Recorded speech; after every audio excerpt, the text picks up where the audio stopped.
Bismillahirrahmanirrahim. Assalamualaikum warahmatullahi wabarakatuh.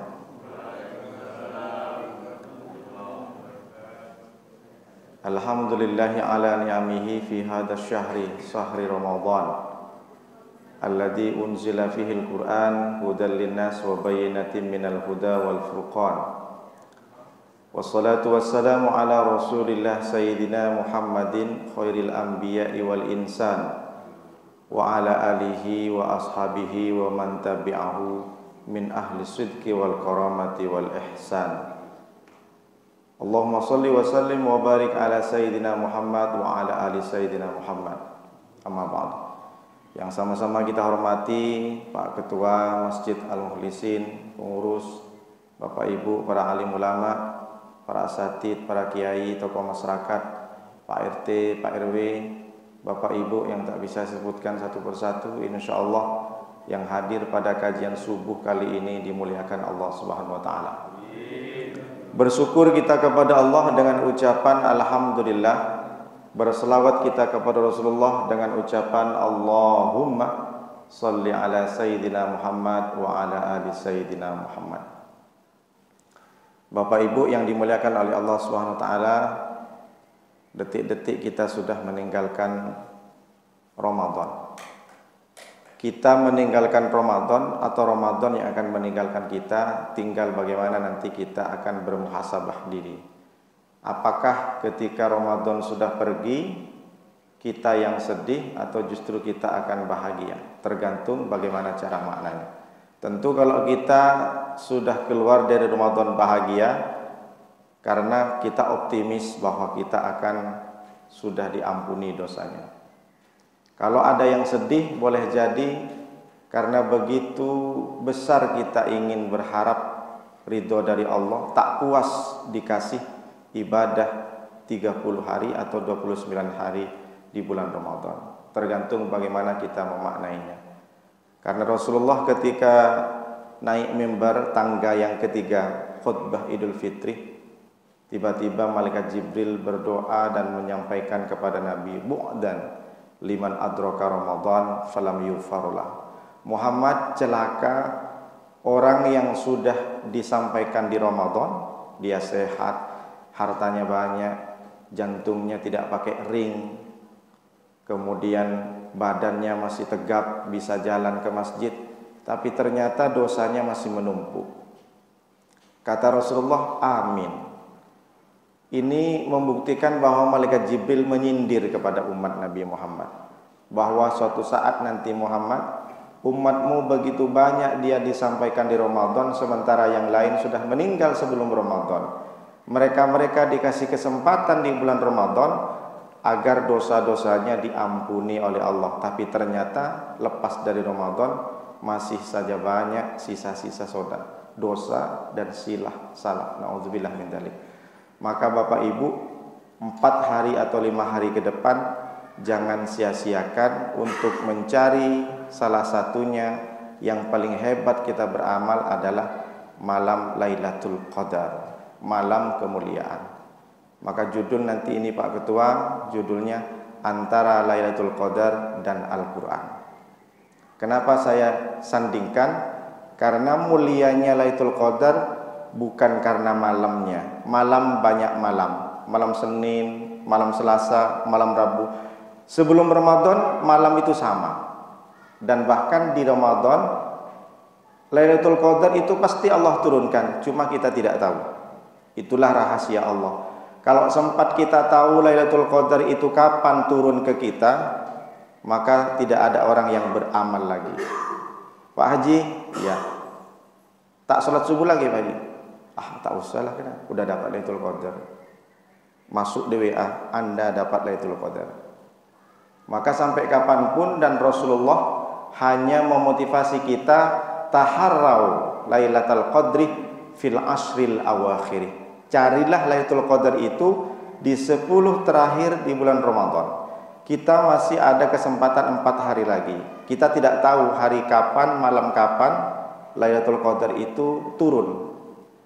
Maka karena dirahasiakan oleh Allah, jadi kita jangan kendor. Jangan kendor dalam artian jangan fokus persiapan Idul Fitri. Tidak masalah mempersiapkan baju baru. Boleh Pak Ustadz, silahkan. Innallahu jamilun. Sesungguhnya Allah itu maha indah. Yuhibbul jamal.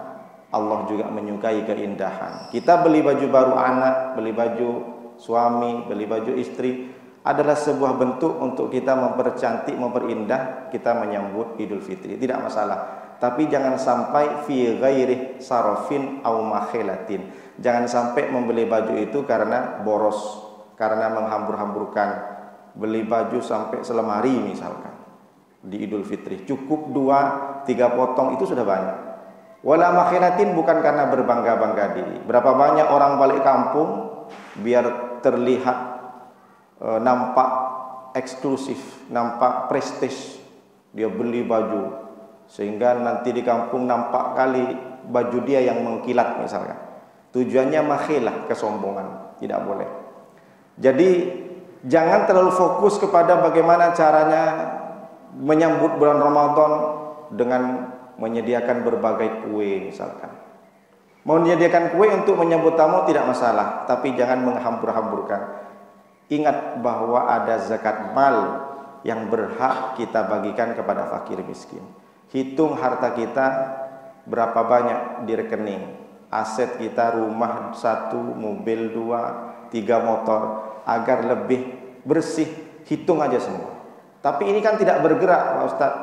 Tidak masalah, kalaupun hitung tidak masuk ke zakat, dia masuk ke sedekah, maka akan berkah. Zakku amwalakum bisakah, bersihkan hartamu dengan zakat. Kita mengeluarkan sedekah, mengeluarkan zakat untuk membersihkan harta kita. Kalau harta kita sudah bersih, maka insya Allah Allah akan tambah lagi dengan yang lebih banyak lagi. Jadi Lailatul Qadar itu tidak ada yang tahu. Pak Ustadz, nampaknya saya itu dapat Lailatul Qadar Pak Ustadz. Kok bisa begitu? Dia berubah Pak Ustadz. Karena memang kalau kita ingin tahu apakah sholat kita diterima, apakah haji kita diterima, apakah umroh kita diterima, itu tanda-tandanya adalah ada perubahan, berubah ke lebih meningkat. Dulu sebelum haji Pak Ustadz, dia itu sekali datang kota infak, susah nak infak Pak Ustadz. Infak Pak Ustadz, tapi 2.000. Itu pun dah koyak duitnya Pak Ustadz. Tapi ketika sudah datang dari haji Pak Ustadz, sekali datang kota infak, nambah dia Pak Ustadz. Berapa nambahnya Pak? 2.500. Oh tidak masalah, nambah 500. Yang penting bertambah. Pak Ustadz, saya itu Pak Ustadz sebelum Ramadan, luar biasa Pak Ustadz, sombong Pak Ustadz. Sudahlah kumisnya tebal Pak Ustadz. Di pasar-pasar dipalak Pak Ustadz. Di komplek asik nak mabuk aja Pak Ustadz. Sudahlah main gaplek pakai duit, judi Pak Ustadz. Pokoknya udah tak terkalahkan Pak Ustadz. Tapi setelah Ramadan Pak Ustadz, nampaknya dia sudah dapat Lailatul Qadar. Jadi gimana Pak? Ada perubahan Pak Ustadz. Apa yang berubah? Dia diam Pak Ustadz, rendah hati Pak Ustadz. Sudah tak lagi sombong-sombong. Kenapa Pak? Setruk Pak Ustadz. Mohon maaf yang setruk. Mudah-mudahan sembuh. Amin ya Rabbal. Bukan itu. Dulu Pak Ustadz, bibi saya itu Pak Ustadz, luar biasa Pak Ustadz. Sebelum Ramadan merepet sama suaminya Pak Ustadz. Suami minta kopi direpetin, suami minta dimasakin mie direpetin. Tapi setelah Ramadan Pak Ustadz berubah dia Pak Ustadz. Ada perubahan yang meningkat. Kenapa? Udah tak merepet lagi Pak Ustadz. Kenapa? Giginya copot semua Pak Ustadz. Itu hal lain. Tapi setidaknya kalau Bapak Ibu ingin tahu apakah puasa berhasil atau tidak, nanti kita lihat setelah Idul Fitri. Apakah Bapak Ibu masih rajin sholat berjamaah, ikut kajian subuh? Apakah Bapak Ibu senang kalau sholat tahajud malam-malam? Di bulan Ramadan kita 11 rakaat dengan witir. Apakah bisa menghidupkan malam-malam di bulan Syawal, di bulan Dzulqa'dah, Dzulhijjah? Bisa juga terbangun untuk sholat malam. Karena tarawih itu bahasanya kan qiyamul lail. Di zaman Rasulullah bukan tarawih namanya. Tarawih itu ketika zamannya sudah Sayyidina Umar. Kenapa dibilang tarawih? Tarawih diambil kata rohah, istirahat. Sholat yang ada istirahatnya. Memang ada istirahatnya Pak Ustadz? Iya. Istirahat dijeda dengan baca sholawat. Fadlaminallahi ta'ala wa ni'mah. Allahumma sholli wa sallim ala sayyidina Muhammad. Jadi setiap 2 rakaat ada jeda. Ada yang menggunakan sholat 4 rakaat, 4 rakaat, 3 rakaat, 4-4-3. Macam sepak bola, tidak masalah. Jadi itu yang dibilang tarawih, qiyamul lail. Jadi kalau kita kalkulasi Bapak Ibu, ibadah Ramadan ini targetnya adalah bukan karena hitung-hitungan banyaknya puasa, banyaknya bersedekah, lalu kemudian karena banyaknya memberikan takjil, karena banyaknya beramal, karena banyaknya ikut kajian. Itu memang anjuran, tapi inti daripada ujung daripada tujuan ibadah puasa adalah bagaimana mencetak, memupuk diri kita ini lebih takut kepada Allah. Bayangkan coba, di bulan Ramadan kita 13 jam untuk diajarkan takut kepada bukan hanya haram, yang halal saja kita takut. Istri kita halal, air minum halal, tapi ditahan kita agar apa? Agar terbiasa kita takut kepada Allah. Nah, ternyata setelah Ramadan, apakah rasa takut kepada Allah itu masih ada atau tidak? Bahasa Arabnya tattaqun. Nah, kembali lagi kepada Lailatul Qadar. Kenapa Lailatul Qadar ini menjadi mulia? Inna anzalnahu, ada 2 Allah menyampaikan di surat Al-Qadar. Inna anzalnahu fi lailatul qadr wa ma adraka ma lailatul qadr. Lailatul qadri khairum min alfi syahrin. Yang kedua di surat Ad-Dukhan. Inna anzalnahu fi lailatin mubarakah. Sesungguhnya aku turunkan Al-Quran di malam yang sangat penuh berkah. Jadi intinya Lailatul Qadar menjadi mulia Bapak Ibu bukan karena malam itulah turun malaikat, tidak. Semua punya alasan. Kenapa Allah perintahkan tanazzalul malaikatu warruh, malaikat-malaikat turun, dan warruh, apa ruh? Malaikat, rajanya malaikat. Tidak hanya sekedar malaikat biasa, tapi justru raja di raja malaikat juga turun. Siapa itu? Malaikat Jibril. Jadi bukan hanya sembarang serdadunya, prajuritnya, tapi panglima TNI-nya dari malaikat turun juga. Ini kan luar biasa. Satu sayap malaikat Jibril 600 lebarnya. Kalau satu sayap ini tidak hanya sekedar menutupi bumi saja, tapi seluruh langit. Langit ini kan kalau kita nengok di ilmu apa namanya yang tentang mengajarkan langit, itu kan astronomi, kan banyak. Bumi ini kan kecil. Selain bumi kan ada matahari, ada Jupiter, ada Venus, ada Pluto, ada apa lagi? Macam-macam. Jupiter. Nah, di luar ini kan galaksi namanya. Jadi satu sayap malaikat Jibril ini bisa nutupin semua itu. Bukan hanya sekedar bintang-bintang, planet-planet, apalagi cuma bumi. Bumi ini kan bagaikan ketika kita celupkan air di laut, tetesan dari air dari tangan ini itulah sekecil bumi. Jadi kalau kita ibaratkan matahari itu ada sebesar bola basket, bumi itu sebiji apa kacang hijau. Lalu kita seperti apa coba? Jadi kan sangat mudah bagi Allah untuk diginiin aja hancur bumi. Nah, sementara sayap malaikat Jibril ini menutupi tidak hanya bumi, semua yang ada di luar bumi, galaksi di luar itu ditutupin dengan satu sayap.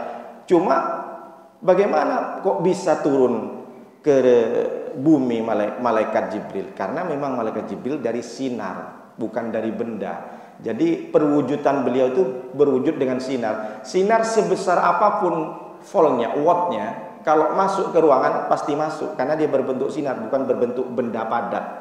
Ya, itulah kenapa dari saking mulianya. Ternyata malaikat Jibril turun, malaikat-malaikat turun.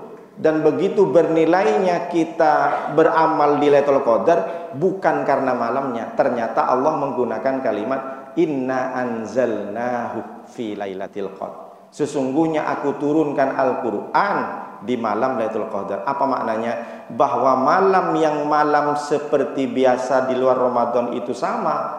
Di dalam Ramadan ada malam mulia karena Allah turunkan Al-Quran. Jadi ujungnya Al-Quran. Tak paham saya Pak Ustadz, kertas, Bapak Ibu, tahu kertas yang di toilet? Itu saya kira kertas untuk mengelap kotoran di toilet itu kan rendah dia. Tidak ada artinya, bahkan dibuang-buang. Atau kita nengok kertas hasil dari anak-anak coret-coret, tak ada gunanya.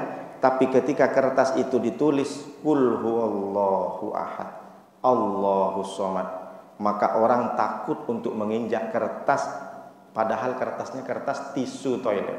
Tapi di dalamnya ada tulisan, ada orang nulis Qul huwallahu, maka cepat-cepat kita ambil, kita cium, kita peluk dan kita taruh di atas, jangan sampai dijinjing, jangan sampai lebih rendah dari lutut. Berarti kertas itu menjadi mulia karena ditulis Al-Quran. Lailatul Qadar mulianya bukan hanya sekedar ditempel Al-Quran.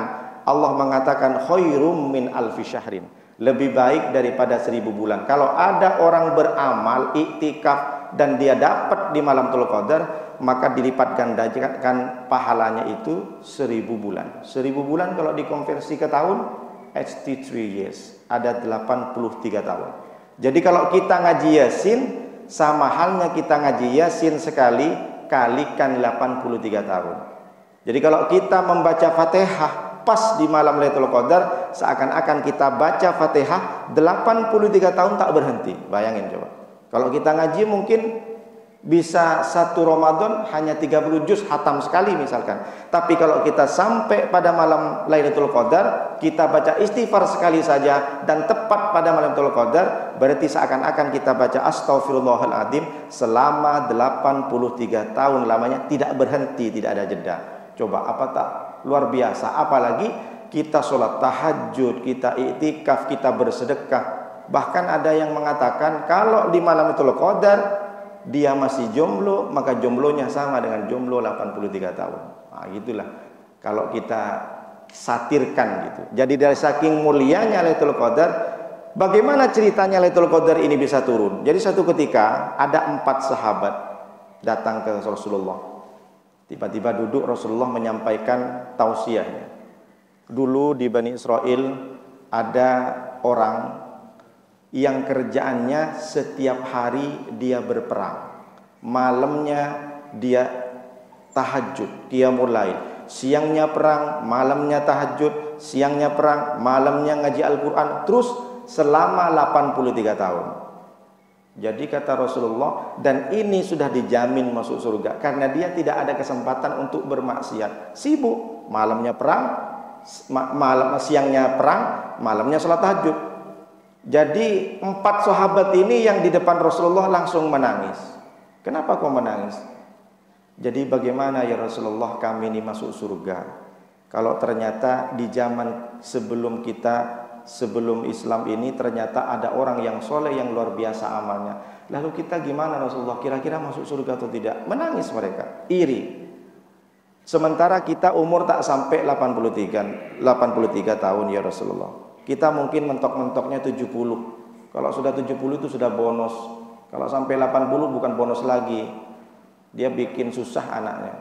Karena kan boleh jadi terlalu lama kita hidup, anak susah juga ngerawat. Akhirnya anak yang tak sabar ngerawat orang tua dikirimlah ke panti jompo. Jadi kalau kita itu, kita cukup hidup lah paling lama 70 tahun aja lah. Nanti kalau sudah lewat dari 70 tahun nyusahin orang. Kenapa? Karena kita berkiblat kepada Rasulullah. Rasulullah 63, tak banyak-banyak. Jadi kata Rasulullah SAW, kamu tidak usah khawatir. Akhirnya saat itu juga dibisikinlah oleh malaikat Jibril, turunlah ayat Inna anzalnahu fi lailatul qadar. Turunlah ayat tentang malam Lailatul Qadar. Jangan kamu khawatir, meskipun kamu tidak bisa berperang di hari siangnya, malamnya juga kamu tak bisa beribadah selama 83 tahun. Ternyata Allah kasih hadiah tentang Lailatul Qadar 83 tahun alfu syahrin. Dan kalimatnya menggunakan khairum min alfi syahrin, lebih baik, berarti lebih daripada 83 tahun. Bapak Ibu yang mesti kita harus tahu, dalam bahasa Arab itu tidak ada lebih tinggi nilai nominalnya alfun. Jadi kalau orang Arab bilang 1 juta, itu tidak ada bahasa Arabnya. Angka nominal dalam bahasa Arab itu hanya alfun, 1000. Kalau kita kan dari 1000, 10.000, 100.000, kemudian 1 juta, 1 miliar, 1 triliun. Di dalam bahasa Arab tidak ada kalimat 1 miliar, 1 juta. Angka tertinggi namanya alfun. Jadi gimana kalau nyebut 1 juta Pak Ustadz? Kita lihat nolnya berapa kalau 1 juta? 1 juta nolnya 6. Berarti kalau disebutkan 1000, 1000. Berarti kan 1000 karena 3. Berarti orang Arab mengatakan alfu alfin, 1000. Berarti yang dimaksud adalah 1 juta. Kalau 1 miliar, nolnya 6, tambahkan aja alfu alfi alfin. Ini hebatnya. Jadi bahasa Arab tidak punya kosakata di atas alfun, di atas 1000. Tidak ada bahasa Arab 1 triliun khusus 1 ta. Alfu alfu alfu alfin. Ala firubbiyah. Dijamakkan saja. Jadi kalimatnya tetap alif alif lam fa alfun. Tidak ada di atas itu. Maksudnya bagaimana? Bahwa yang dimaksud dengan Lailatul Qadar itu unlimited time, unlimited, tidak terbatas pahalanya. Jadi bukan hanya sekedar 83 tahun konversi. Ini saya sampaikan Bapak Ibu biar termotivasi. Sisa daripada 10 terakhir ke depan jangan sampai kita tinggalkan. Contoh misalkan setelah subuh ikut kajian subuh seperti ini, berarti sudah jelas kalaupun memang malam Lailatul Qadar, karena sampai subuh kita juga dapat pahalanya, seakan-akan kita sholat subuh selama 83 tahun. Maka kembali kepada kenapa Lailatul Qadar itu menjadi mulia, karena ditempel dan karena diturunkan Al-Quran. Di dalam Al-Quran tidak ada sholat 5 waktu yang disebut. Hanya 1 sholat yang disebut, satu-satunya sholat adalah sholat subuh. Meskipun bahasanya tidak ada kata-kata subuh. Di surat Al-Isra ayat 78. Aqimis sholata liduluki samsi ila ghasaqil laili wa Qur'an al-fajri. Inna Qur'an al-fajri kana mashhuda. Sholatlah kalian, aqimis sholata liduluki samsi, karena tergelincirnya matahari. Berarti sholat duhur. Tidak disebut sholatnya, hanya ketika tergelincir matahari sholatlah. Ila ghasaqil laili, sampai malam, sampai sholat isya, bahkan tak disebut asar secara spesifik. Lalu kemudian Allah menggunakan wa Qur'an al-fajri, dan sholatlah kamu sholat Qur'an fajar. Allah menyebutkan Quran fajar, maksudnya sholat subuh dilakukan di waktu fajar. Kenapa dibilang Quran? Karena sholat subuh disunnahkan memanjangkan bacaan Al-Qurannya. Inna Qur'an al-fajri kana mashhuda. Sesungguhnya sholat subuh itu disaksikan oleh malaikat. Nah ini luar biasa sholat subuh. Bahkan jangankan sholat subuh, sholat 2 rakaat sebelum subuh, rakaat al-fajri khairum minad dunya wa ma fiha. Sholat 2 rakaat sebelum subuh lebih baik daripada dunia dan seisinya. Sholat 2 rakaat sebelum subuh saja lebih baik daripada dunia dan seisinya, apalagi sholat subuhnya. Satu-satunya sholat yang disebut oleh Allah adalah sholat subuh. Apa maknanya? Bahwa kenapa subuh ini menjadi mulia?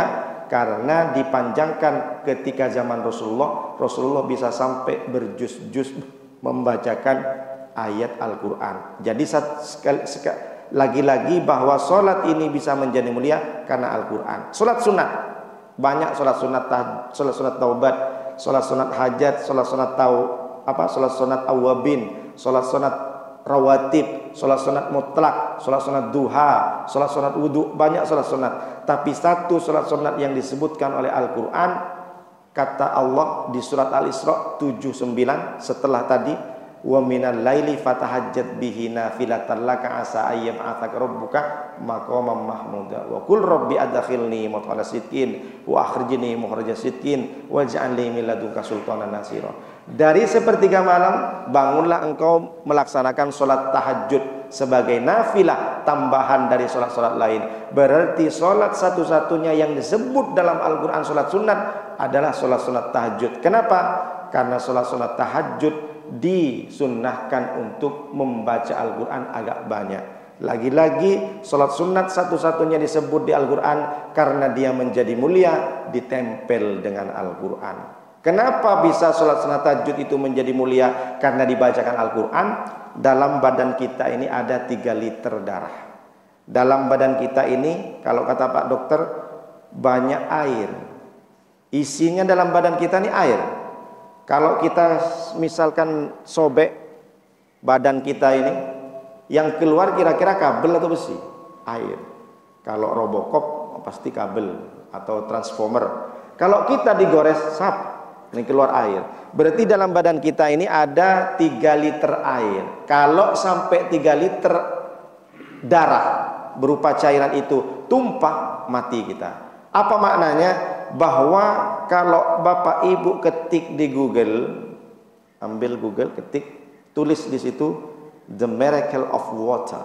Nah, itu kalau bahasa saya. Kalau bahasa orang Batam, The Miracle of Water.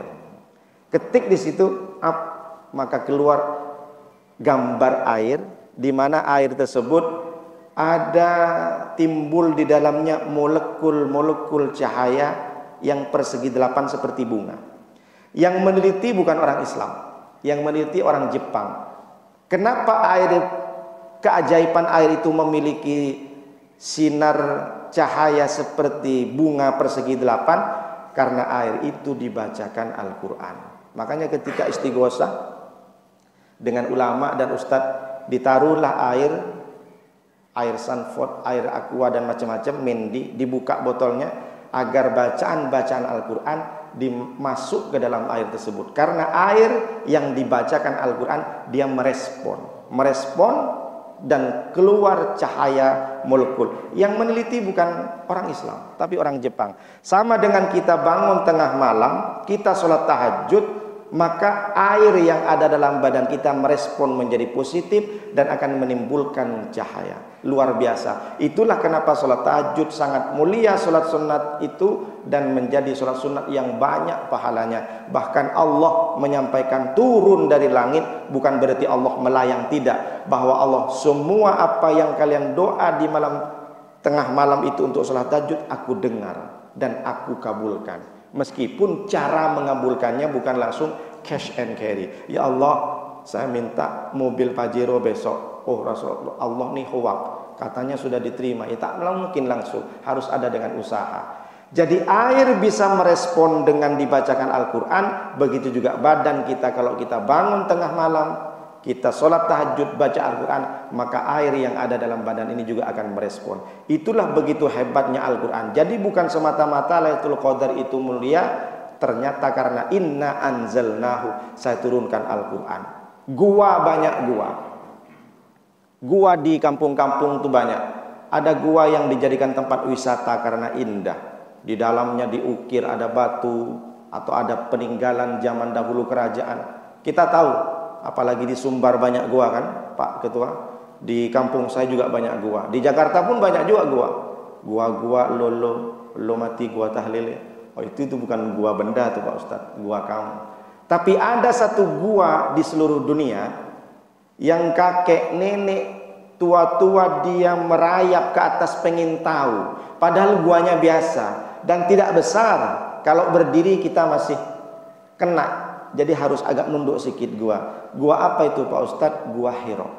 Gua Hira menjadi mulia. Seluruh orang ketika berhaji, sebanyak 7 million people, ada 7 juta orang ketika haji pengen tahu naik ke Gua Hira itu. Kenapa? Karena Gua Hira itu menjadi gua keramat, gua berkah, karena diturunkan ayat pertama di dalam gua itu, Iqra bismi rabbikal ladzi khalaq khalaqal insana min alaq. Gua itu menjadi mulia karena gua itu diturunkan Al-Qur'an di situ. Begitu hebatnya apapun yang ditempel dengan Al-Qur'an, karena justru hari itu Allah juga akan menampakkan kemujizatan Nabi Muhammad SAW. Itulah kenapa disebut mukjizat yang paling tinggi, yang paling mulia dimiliki oleh Rasulullah adalah mukjizat Al-Quran. Kenapa? Dulu saya tak paham waktu kecil. Kok bisa Al-Quran menjadi mukjizat? Saya kira kalau mukjizat itu kan mengeluarkan kesaktian seperti Nabi Musa, tongkatnya menjadi ular. Lalu tongkatnya orang sihir itu bisa dijadikan ular. Lalu kemudian tongkat Nabi Musa jadi ular, dimakan semua ular-ular yang punya penyihir itu. Lalu kemudian bisa membelah. Saya dalam hati waktu kecil itu mukjizat ya seperti itu. Tapi kalau Nabi Muhammad, kenapa mukjizatnya yang paling hebat Al-Quran? Saya tak paham.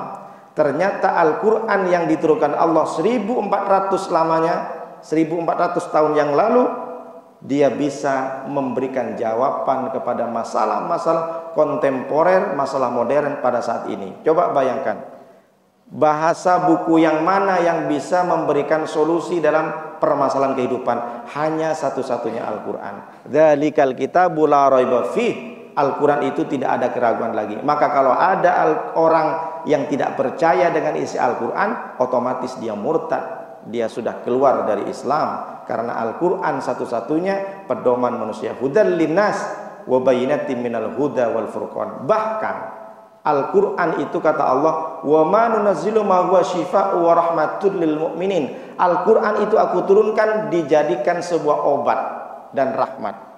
Emang bisa jadi obat Pak Ustadz? Iya. Kalau ada orang yang kesurupan, kemudian kerasukan jin, kita bacakan apa? Bacakan ayat kursi, bacakan qul huwallahu ahad, bacakan qul a'udzu birabbil falaq. Tidak ada orang kalau sudah kesurupan dibacakan lagu-lagu sikuk bagi dua, no comment, tak ada. Tambah menjadi-jadi, kita bacakan ayat kursi. Itu bukti bahwa Al-Quran tidak hanya sekedar menjadi pedoman dalam kehidupan manusia, tapi ternyata juga syifa. Nah, kalau orang tidak paham dengan Al-Quran ini dan tidak masuk ke akal, berarti dia tidak masuk iman dan hidayah kepadanya. Jadi kita mesti harus, kalau orang yang memakai rasionalnya dan percaya dengan keimanan, Al-Quran adalah segala-galanya. Bahkan huwallazi anzalas sakinah fi qulubil mu'minin. Al-Quran ini kalau dibaca membuat ketenangan. Datang orang itu yang sudah depresi 2 tahun ke tempat rehabilitasi. Pak, saya ini sudah 1 tahun lebih tak bisa tidur, insomnia. Iya. Terus kenapa? Saya pengen tenang Pak, makanya saya datang ke tempat rehabilitasi ini. Oh siap. Datang masuk ke dalam, lalu dipersilahkan ke belakang. Kebetulan rumah itu di belakang ada pemandangan macam hutan. Bapak duduk di sini, Bapak pejamkan mata, ingat masa-masa kecil, ingat masa-masa ketika sedih. Setelah itu Bapak dengarkan lagu. Nah, dihidupinlah musik. Musiknya gemerci air, padahal tak ada kolam. Lalu kemudian yang satu soundnya dihidupinlah bunyi burung, kicauan burung walet. Padahal burungnya tak ada.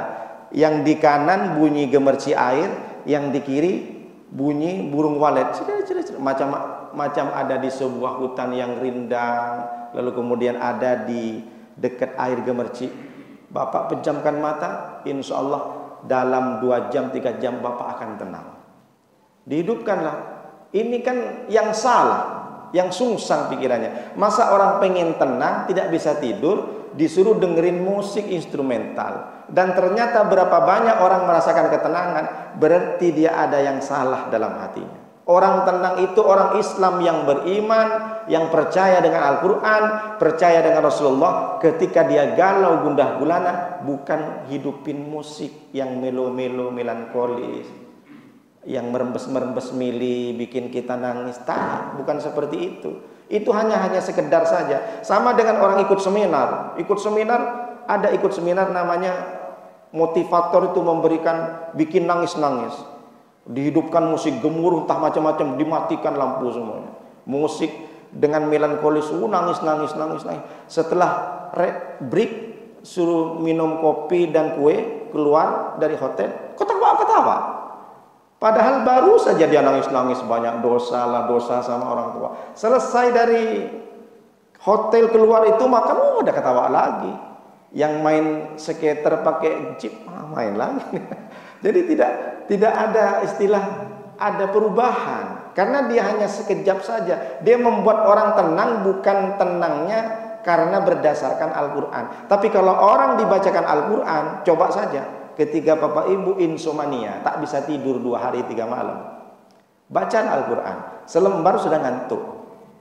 Ini apa maknanya? Sama dengan kajian subuh atau kajian apapun. Kalau ada ustadz menyampaikan ceramahnya, disampaikan Al-Quran, disampaikan hadis, tiba-tiba ada yang ngantuk, berarti berhasil ustadz memberikan ketenangan. Kenapa? Membacakan Al-Quran. Tak percaya, coba aja ikut kajian subuh. Jadi apa maknanya? Bahwa kalau kita ingin tenang, baca Al-Quran. Dari saking tenangnya orang itu, kalau sempat baca Al-Quran, tak sampai sejus, 2 sudah ngantuk. Buktikan saja. Itu bahwa ketenangan yang diberikan oleh Allah kepada orang ini karena ada positif, nilai positif, ada sensor dari Al-Quran. Itulah hebatnya Al-Quran. Maka setiap apapun yang kita tempel, Al-Quran akan menjadi mulia.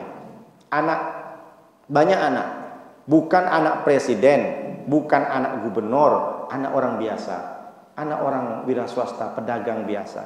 tapi karena di otaknya bersarang Al-Quran 30 juz, dia akan menjadi mulia. Mulianya bukan hanya sekedar di dunia. Di dunia mungkin tidak tampak karena dia bukan anak seorang pejabat, dia tidak terbaca, tapi dia sudah ditunggu oleh malaikat. Nanti kemuliaannya bertahan sampai ke akhirat. Dia akan menyelamatkan emak dan bapaknya yang mungkin hampir saja masuk ke neraka, tapi karena anaknya hafal Quran, dia faham tajwid Al-Quran, dia faham dengan makna Al-Quran, bahkan dia mengajarkan tafsir Al-Quran. Dia datang nanti mencari emak dan bapaknya. Mana emakku, mana bapakku? Aku berikan tajum minan nur, mahkota dari cahaya yang diambil dari surga. Dia akan pakaikan jubah kebesaran dari surga.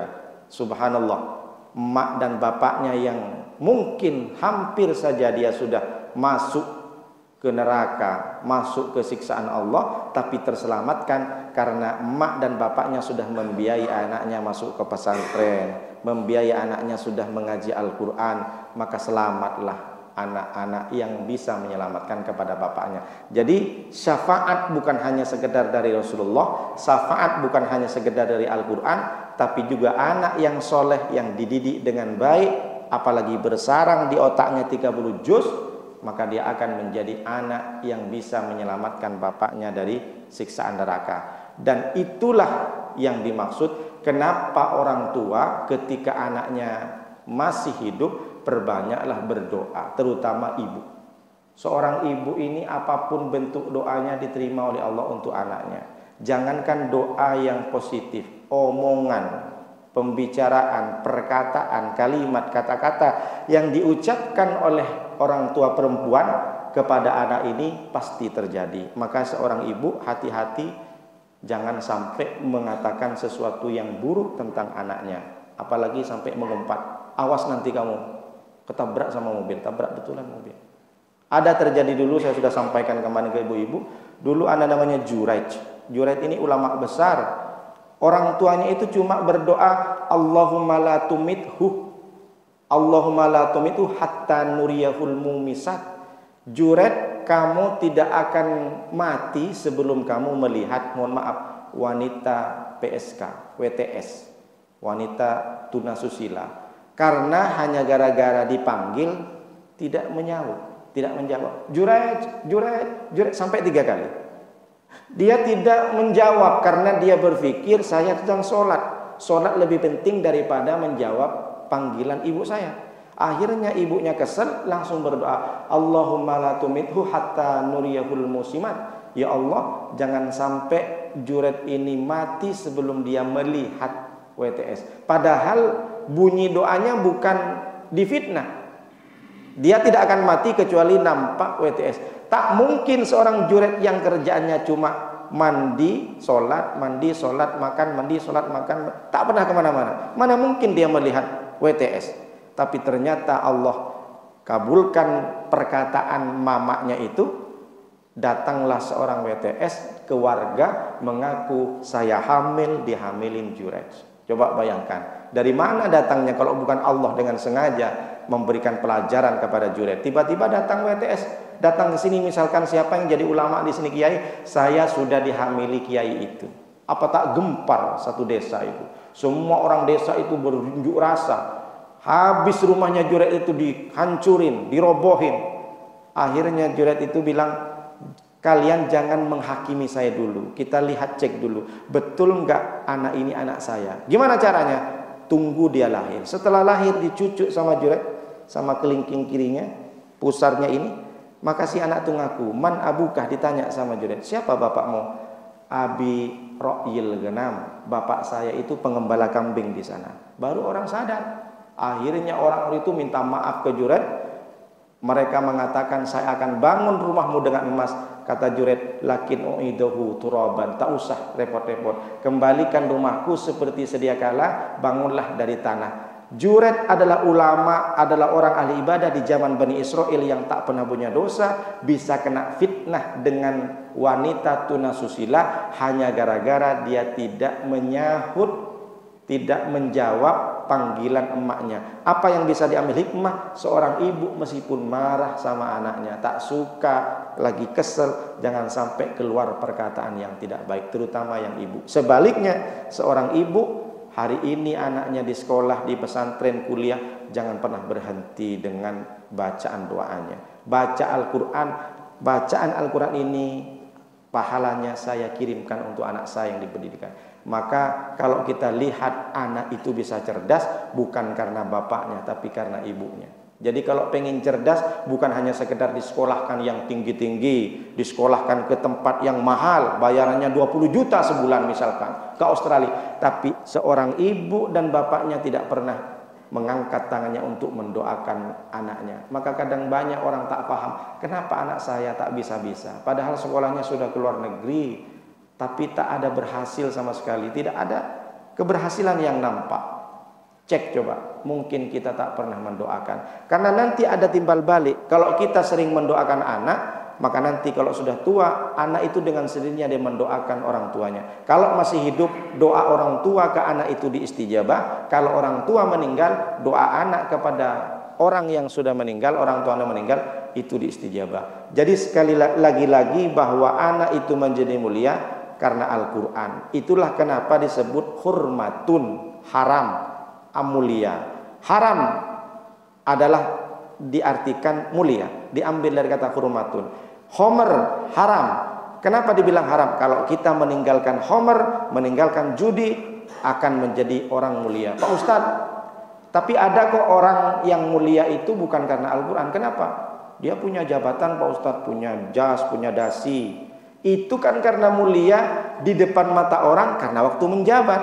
Tapi ketika sudah tidak menjabat, dia sudah tidak terhormat lagi. Berapa banyak di Batam ini pemimpin Batam, pemimpin Kepri, kalau sudah dicabut kehormatannya oleh Allah, sudah dicabut kemuliaannya, tidak ada artinya. Orang kalau sudah tidak menjabat, ngapain kita salaman? Tapi ketika dia menjabat, orang berebut bersalaman. Tapi kalau sudah selesai, pensiun atau bahkan mungkin sakit, tidak menjabat lagi, tidak ada kehormatan. Kehormatannya tidak kekal. Innamal khamru wal maisir wal ansab wal azlam, sesungguhnya khamar ini membuat orang kalau dia tidak bisa terhindar, maka hilanglah kehormatannya. Dulu Pak Ustadz, saya itu sangat respect sama bapak itu. Kenapa? Karena dia pemimpin di komplek kami, dia sering ke masjid.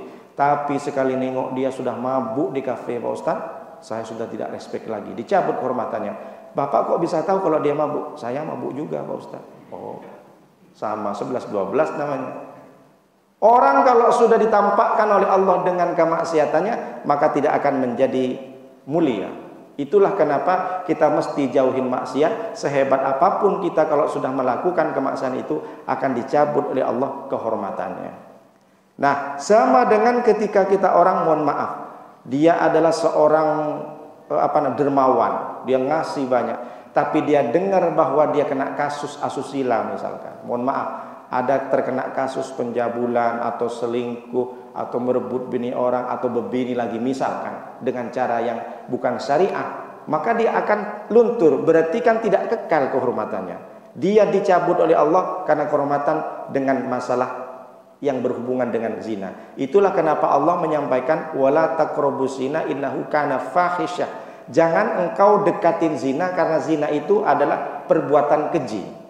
Allah tidak menggunakan wala taf'alu, jangan engkau lakukan zina, tidak.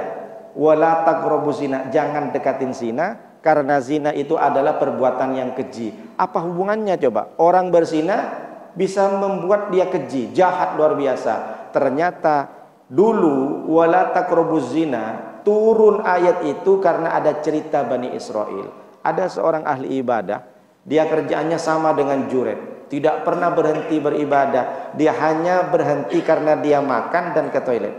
Satu ketika ada seorang pemuda di kampung itu, 2 orang, dia pengen berangkat perang.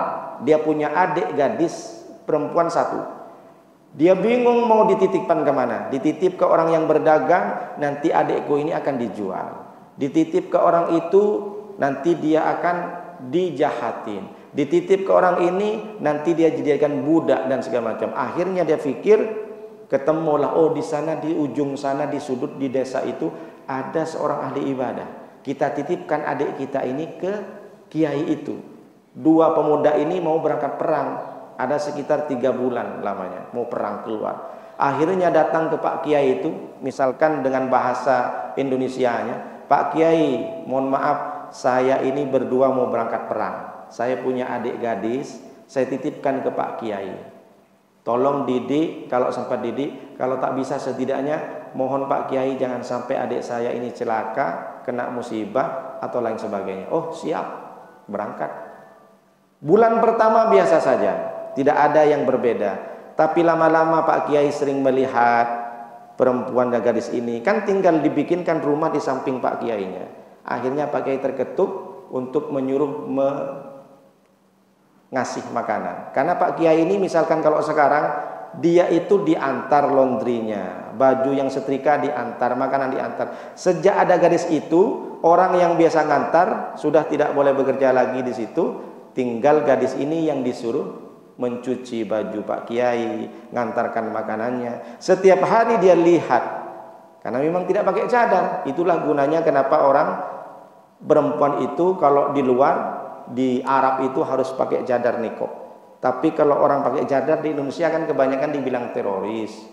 Inilah ekstrim lah segala macam. Akhirnya Allah kirimkan COVID. Jangankan perempuan, laki-laki pun pakai cadar ketika COVID kemarin.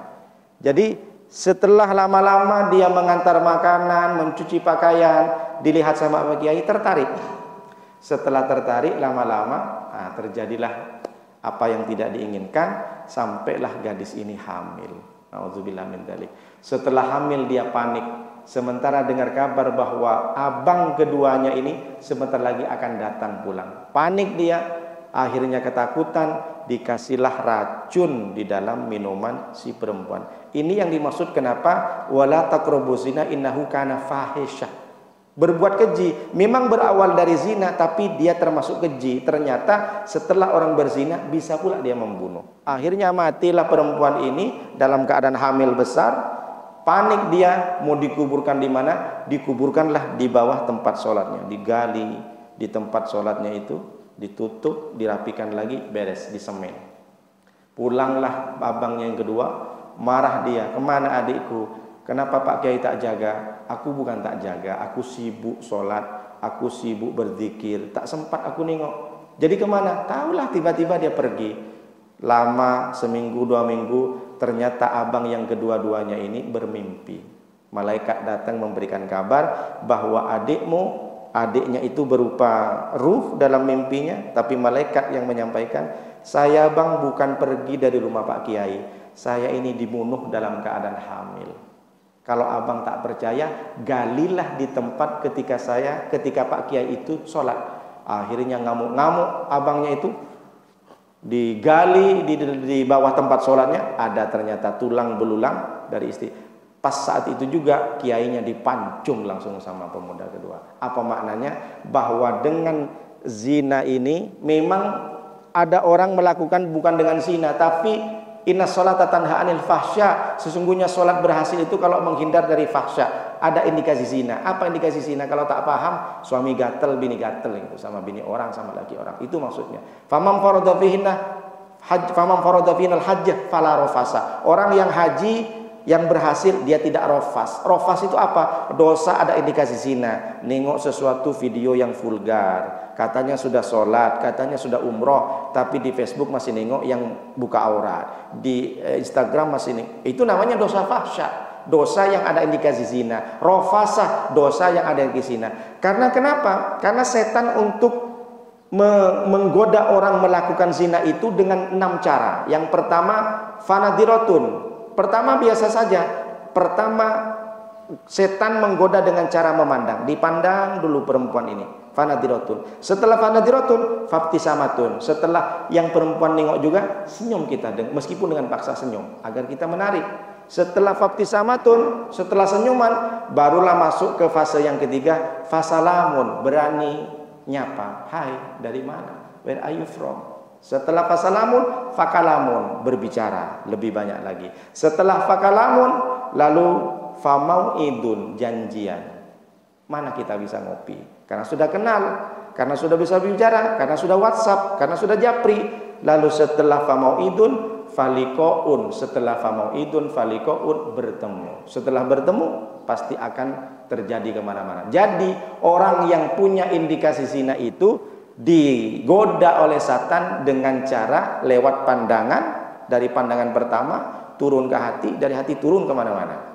Setelah pandangan berani mengucapkan hai, hello, sampai ke famauidun faliqaun, berjanji dan bertemu. Itulah kenapa orang menjadi dia akan rendah ketika dia sudah akan bisa melakukan terjebak ke dalam kemaksiatan seperti minum khamar dan zina. Nauzubillah min dzalik. Mudah-mudahan kita dijauhi. Maka apapun yang kita usahakan, pastikan Al-Qur'an menjadi pedoman. Sebagaimana Rasulullah SAW ketika bulan puasa dia sudah menghatamkan 2 juz Al-Quran, begitu juga dengan tafsirnya. Itulah yang disampaikan oleh Nabi, bahwa siapapun yang ingin selamat di dunia ini ada 2 yang harus dipegang, Al-Quran dan hadis. Jangan pernah pergi. Siap untuk kita bisa mendidik anak-anak kita dengan Al-Quran. Kalau kita sendiri yang tak bisa mendidik anak dengan Al-Quran, setidaknya kita pasrahkan anak ini ke tempat-tempat di mana mengajari dan mempelajari Al-Quran. Karena dulu itu banyak orang laki-laki dan perempuan saling berebut, siapa yang mulia di antara kalian. Kata yang laki-laki, saya adalah seorang laki-laki. Kenapa? Karena Nabi dari laki-laki. Siapa di antara kalian yang mulia? Perempuan. Kenapa dibilang perempuan? Karena perempuan bisa melahirkan laki-laki.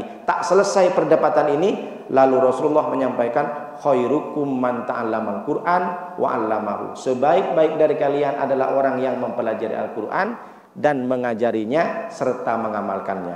Demikian yang saya sampaikan. Mudah-mudahan bahwa inti daripada bulan Al-Quran, bulan Ramadan, kita disuruh untuk tidak meninggalkan Al-Quran. Sama dengan Ramadan. Ramadan ini hari biasa, bulan biasa, tapi karena diturunkan Al-Quran, satu-satunya bulan yang disebutkan di dalam Al-Quran oleh Allah SWT. Mudah-mudahan kita semuanya bisa mencintai Al-Quran, bisa memahami Al-Quran. Kalau kita tak bisa, anak-anak kita, jangan sampai kita terlepas dari Al-Quran. Demikian yang saya sampaikan. Mudah-mudahan semua amal ibadah kita di bulan Ramadan ini menjadi amal yang bisa mengingatkan kita untuk bisa lebih meningkat lagi, sehingga kita bisa menjadi orang-orang yang selamat dunia akhirat dengan karena diterimanya puasa kita. Kita tidak tahu apakah kita itu bisa sampai ke Ramadan yang berikutnya. Setidaknya 11 bulan ke depan, menjadikan Ramadan hari ini pelatihan seminar dalam diri kita, sehingga kita bisa menjauhi dan meningkat semua amal ibadah kita nanti 11 bulan ke depan. Demikian saya sampaikan, mudah-mudahan bisa bermanfaat. Terima kasih atas segala perhatian. Hadanallahu ilaikum ila thoriqin mustaqim. Wassalamualaikum warahmatullahi wabarakatuh.